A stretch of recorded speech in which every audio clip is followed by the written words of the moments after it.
Kdo nadzoruje Hormuz, je bilo eno izmed vprašanj, ki so v zadnjih mesecih prevladovala v iranski vojni. Predsednik Donald Trump je na kratko predlagal 20% zaščitno pristojbino za tovor, ki potuje skozi ožino, preden je hitro spremenil svoje stališče. Iran pa vztraja pri stalni vlogi pri odobravanju prometa skozi Hormuz in uveljavlja pravico do pobiranja pristojbin. Generalni sekretar ponovno poziva k popolni vzpostavitvi mednarodnih pravic plovbe in svobode plovbe v Hormuški ožini in okoli nje. Uresničevanje pravic in svoboščin plovbe morajo vse strani spoštovati v skladu z mednarodnim pravom. Razprava o Hormuzu se začne z njegovo geografijo. Hormuz je na najožjem delu širok le približno 21 milj. Priznane ladijske poti potekajo skozi teritorialne vode Irana in Omana. Brez pasu mednarodnih voda med njima. Vendar pa ožina povezuje dve večji vodni površini. Ladje, ki prečkajo Hormuz, imajo zaščiteno pravico po mednarodnem pomorskem pravu, ki se imenuje tranzitni prehod. Iran in Oman lahko urejata plovbo in varnost v svojih vodah, vendar ne moreta začasno prekiniti prehod ali diskriminirati med ladjami iz različnih držav. Stališče generalnega sekretarja je dosledno. Verjamemo, da mora biti omogočeno svobodno gibanje ladij skozi Hormuško ožino. Nasprotujemo vsakršnim poskusom omejevanja svobode gibanja ladij. In ste že videli, da je tudi Mednarodna pomorska organizacija izdala izjavo proti uvedbi kakršnihkoli pristojbin strani katerekoli strani. Po teh istih zakonih države prav tako ne morejo zaračunati plovilu zgolj za prečkanje. Mednarodno pravo dovoljuje zaračunavanje za posebne storitve, ki jih zagotovi ladji, kot je uporaba pristanišč ali vlačilcev, ne pa obvezne vstopne pristojbine. Teheran trdi, da zagotavlja varnost in organizira promet.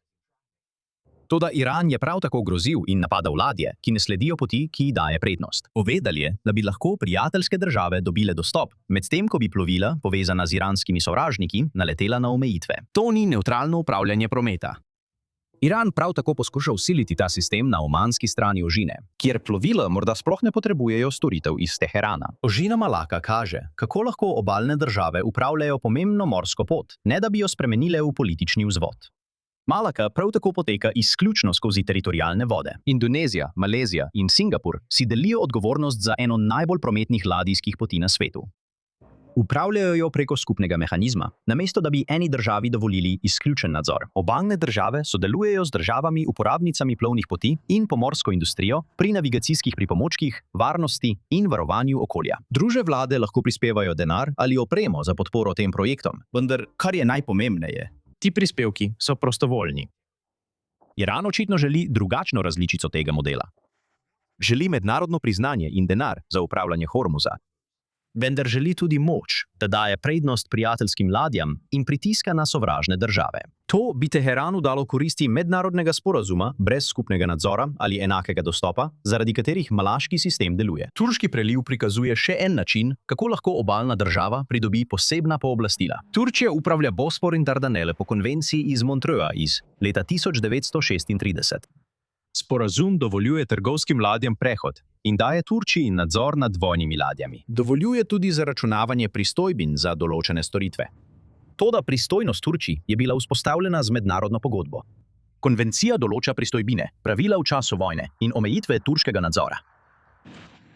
Iran morda zdaj poskuša z vojaškim pritiskom doseči podobno ugodno ureditev za Hormuz.